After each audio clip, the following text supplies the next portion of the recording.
Welcome to Percussion Methods. Today we're talking about three common snare drum ornaments: flams, 3-stroke ruffs, and 4-stroke ruffs. Let's start by looking at flams. You can see here in the second measure that they're written as a small grace note followed by a primary note. It's important for all these ornaments that the primary note is always going on the beat. So these little grace notes are going to happen before the beat, and they're going to be much softer than the primary. All of these ornaments are also named in terms of their sticking, right or left, for the primary note. So a right-handed flam technically starts with a small little left hand before the right-hand primary. The opposite of that, a left-handed flam is actually going to start with a small right-hand note, but the left primary stroke is going to be the larger one that goes on the beat. Flams are all over orchestral, band, and rudimental literature. So let's break these down. To play a flam, you need to differentiate the height of the sticks. You don't need to be a physics major to know that if I have one stick really low and one stick quite high, and they both travel at roughly the same speed toward the head, the stick that's lower is gonna hit first. It sounds a little bit like this. Again, prepping the left hand low, the right hand high. You can develop the flam's height differentiation and timing by using an exercise like the one indicated in measure 1. In this case, we actually take the flam and spread it out and make it into a discrete rhythm. So in this case, my primary note, for example, for a right-handed flam, we're going to use the sticking that's above the staff. Right, left, right, with those accented notes being about twice as high as the unaccented ones. Those unaccented ones are eventually going to become our grace note. For a left-handed flam, we'll use the sticking that's below the staff. Left, right, left. So those little grace notes are happening on the of 2 and the of 4. At a moderately slow tempo, this is 72 BPM, here's what this would sound like.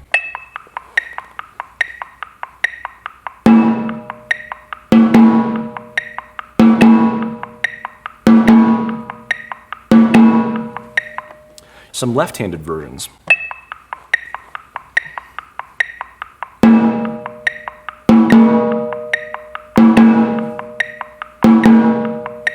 Scaling up the tempo now.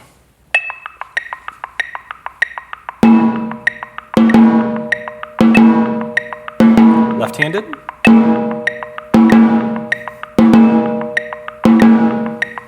Scaling up the tempo again, right-handed flams.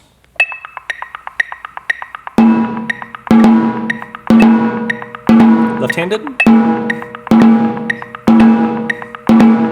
You can continue to scale up the tempo until the flam becomes more and more compressed. Then it's going to sound like a real proper flam.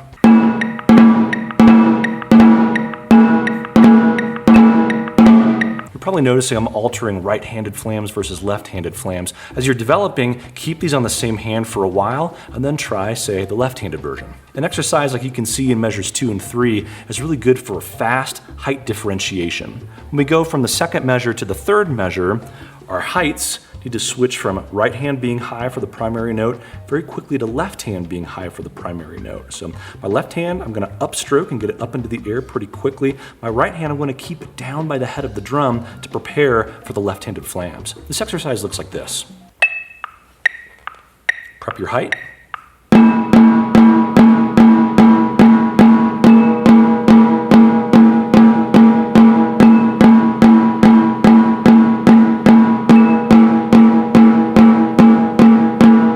When you're working on developing the timing for your flams, remember that grace note needs to happen just before the beat. The primary note is going to go with the click of the metronome.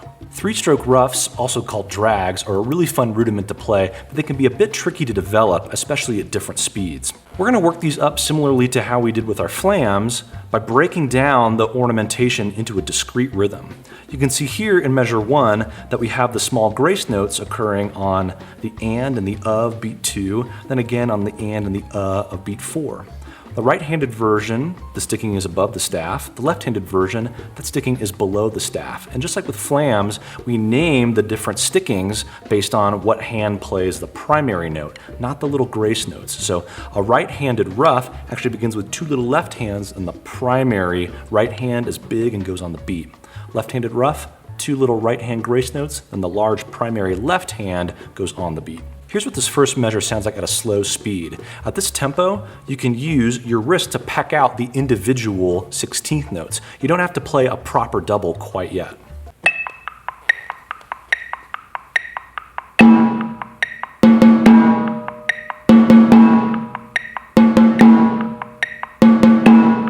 Now a left-handed version.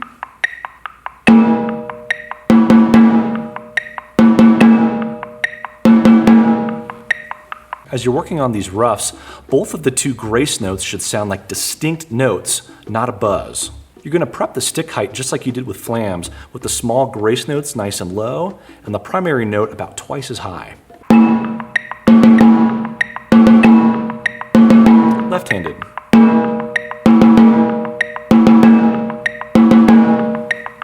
Here's at 120 BPM. Left-handed. Even at this faster tempo, our ruff is still far too wide. It should sound like one quick gesture, so we need to compress it. We can do that by dividing down another subdivision level like you see in measure 2. Now I'm going to put both of my doubles on the last 16th note of the beat. So it's happening on the of 2 and the of 4. Here's what this would sound like at a slow tempo. Right-handed.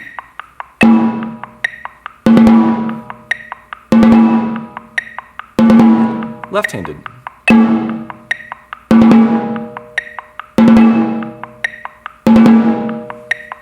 At this speed, I can still use my wrist to individually peck out the smaller notes, but as the tempo increases, I'm going to start to play a proper double. To do that, with my good German grip set up, I'm going to squeeze the stick between my thumb and my curved index finger. They're going to be across the stick from each other. The back fingers are actually going to come off the stick to allow it to bounce, and I'm going to press in with my arm. Yeah, I'm actually going to use my arm and not my wrist, articulating all the way back from the elbow. That's going to help dig out that double and make it sound nice and strong and even. Here's a second measure at 96 BPM.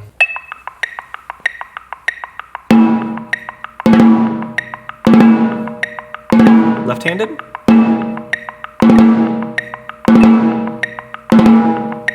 The ornament is starting to blend together and sound like one gesture now, and I'm having to pump with my arm with the back fingers off the stick to dig out those doubles at this faster speed. At a faster tempo, I'm going to listen for that final 16th note of the beat to place my doubles. It's going to go by pretty quick. Right-handed. Left-handed.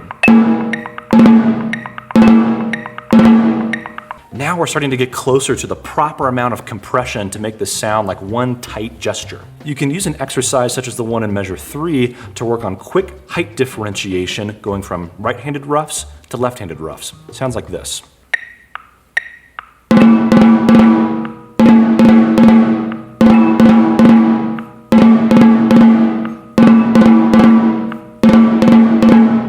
Make sure those little grace notes are going before the beat so that the primary notes are right on the beat.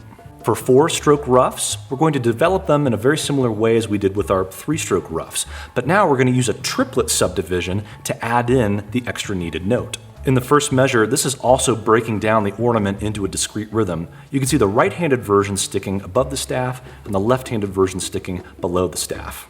I'm going to put a 16th note triplet on the and of 2 and the and of 4 to start getting the timing of this ornamentation. Here's what the right-handed version sounds like at a slow tempo.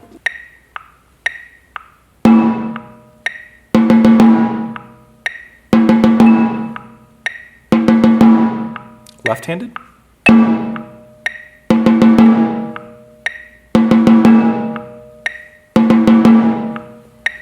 I like the sticking because it gives the hand playing the primary note time to lift and get at the right height for that nice big primary stroke. With your 4-stroke ruffs, try to grow them, that is, put a little crescendo underneath the grace notes. That way they lead up to the primary note. Here's the first measure a little faster. Right-handed.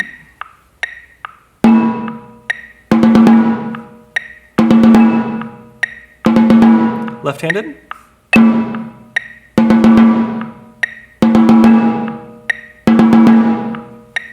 Do you hear that crescendo through the grace notes? Try and maintain that as the tempo gets higher.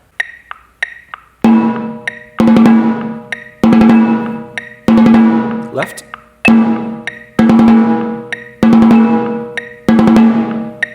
Unlike with flams and three-stroke ruffs, you don't have one hand at the same small level and one hand at the same high level.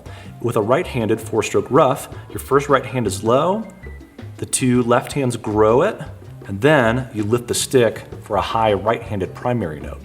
To continue compressing the ornament in your four-stroke ruffs, you can use an exercise like you see in measure 2. Now we're putting the entire triplet within 1/16 notes worth of space on the of 2 and the of 4. Here's what that sounds like at a slow tempo. Right-handed, 60 BPM.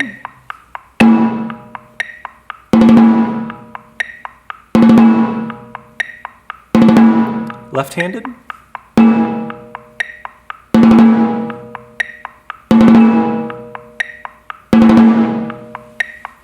Just measure 2 a little faster. Right-handed.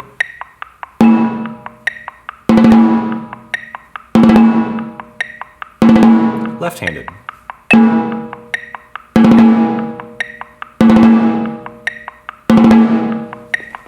Here's what that sounds like at 96 BPM.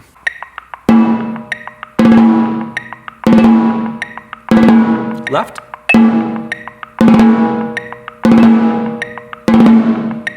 You get about the right amount of default compression at about 120 BPM.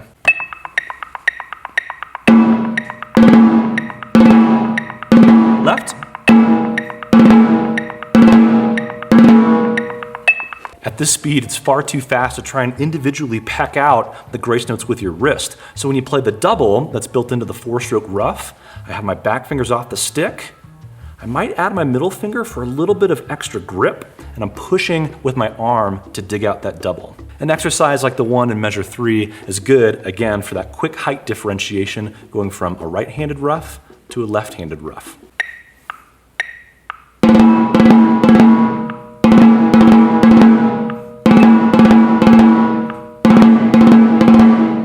As you're working on these ornaments, take it slow, work on one hand for a long period of time before you mix in the other one and start alternating back and forth. I hope this helps by putting the ornaments into discrete rhythms that you can compress so you get really flavorful, zippy, exciting ornamentation.